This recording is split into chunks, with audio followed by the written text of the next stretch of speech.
we'll now look at a chapter called Human Eye and Colorful World. Here, first we'll see the human eyes. Human eye is nothing but a made of natural lens, in fact, and it consists of the various part which we have already seen in our previous video, and we'll just recap the things what we have seen, then discuss about how the human eye focuses anything that we see, that means an object, how it is focused into the human eye. So the as far as the parts are concerned, so looking at the image, you can think of first you have cornea. Cornea is one which allows the light to enter into the eye. The second one you have pupil. Pupil makes how much amount, it controls, in fact controls the amount of light to get entered, and the size of the pupil is controlled by an iris. So all these things we have already seen. Iris is a dark muscular diaphragm that controls the size of the pupil. And then you have backside of this pupil, you have ciliary muscles. So these ciliary muscles will move, contract and expand so that the lens, eye lens can be either contracted or expanded. That means its focal length can be varied. So after this eye lens you have retina. Retina is one which takes the information and sends it to the optic nerves, and optic nerve is one which carries the electrical signal to the brain, that is optic nerve. All these things we have already looked into this optic nerve. And the two other things what exclusively we are to look at in here is aqueous humor, which forms before your cornea and the crystalline lens.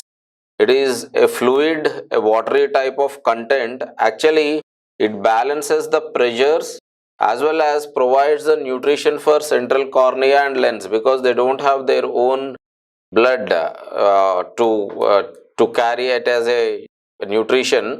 That is the reason the aqueous humor helps up to be a nutrient supplement for this cornea and crystalline lens. That is the aqueous humor. Then you have vitreous humor. Vitreous humor is one which is behind the crystalline lens, and it is also a jelly type of content where it forms as a lubrication for ciliary muscles and all, so that the entire all the parts are inside this vitreous humor, backside of this lens. And these are the two humors in addition to the parts we have already discussed. You have to remember these two, and these are nothing but a jelly type of thing, a watery content parts in the eye. And now, in order to focus onto the object which is at a distance, if the object is at distance, then these ciliary muscles expand. So focal length increases, but converging power is less. So ciliary muscles will make the eye lens to either increase the focal length or decrease the focal length depending upon the object. Object is at a distance, that means to focus the distant object, ciliary muscles expand. So focal length of the eye lens increases and it becomes thin. And the other case is object is at near point. Object is at near point. In that case, when object is at near point, in this case what happens? Ciliary muscles contract, and in this case focal length decreases, and here converging power is more and eye lens become, in this case eye lens becomes thick in this case.